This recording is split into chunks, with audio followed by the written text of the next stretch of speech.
Michaela Vernava alongside Doug Kyed at Gillette Stadium. Now, Tom Brady has started off the 2015 season with 9 touchdowns and no picks in his first 3 games. This guy is looking flawless. And the buzz around New England, some people are saying that he now, at 38 years old, is just entering his prime.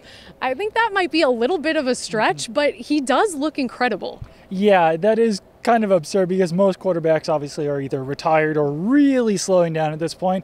Brady is kind of at the top of his game right now, so I wouldn't say entering his prime, but I would definitely say in the middle of his prime right now. You know, people started to freak out a little bit in 2013 when the Patriots didn't have, a full set of receivers, when Brady started to slow down a little bit.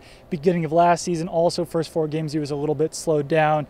Now all of those concerns are obviously gone, and he is playing at the top of his game. I'm not sure at what point he is going to slow down, but Brady said recently that he's not going to play for 10 more years, but at this point, I don't know how much longer he is going to play because he's not slowing down. He's still at the top of his game, and he does still look like he's in his prime. So yeah, it's very impressive so far. Well, with Brady looking as good as he is, if he is playing at this level in a couple of years, in 2018, the Patriots are going to reach a point where Brady and Jimmy Garoppolo are going to be free agents. And with Jimmy Garoppolo having been on the bench for the past few years, how will the Patriots know if this is the next guy?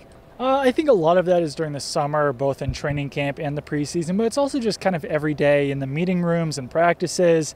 They kind of have been through this before. That I think they drafted Ryan Mallett thinking that he was going to be the guy. Now they've drafted Jimmy Garoppolo thinking that he's going to be the guy.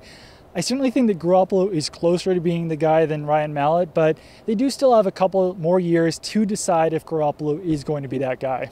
And if he is the guy, how do they then make the decision if Brady is playing at such a high level? Do they let Garoppolo walk or do they pay him because he's going to want a contract? What do they do? I think a lot of that does kind of depend on how Brady is still playing at that point. Obviously, he's still very good at this point, but a few more years down the road, he might start to slow down a little bit. And if he is, and if the Patriots do really believe that Garoppolo is the guy, then I think the cheaper man kind of wins here. I think a lot of that will also depend on what other teams think of Jimmy Garoppolo, because if they think that he's a potential starter, then they'll be willing to pay him just as much as the Patriots are. So, it does kind of come down to those small decisions. I think Belichick will probably ultimately decide on who is cheaper for the Patriots at that point.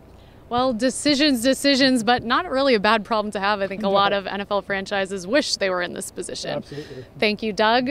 Keep it on NESN.com for all your Patriots news.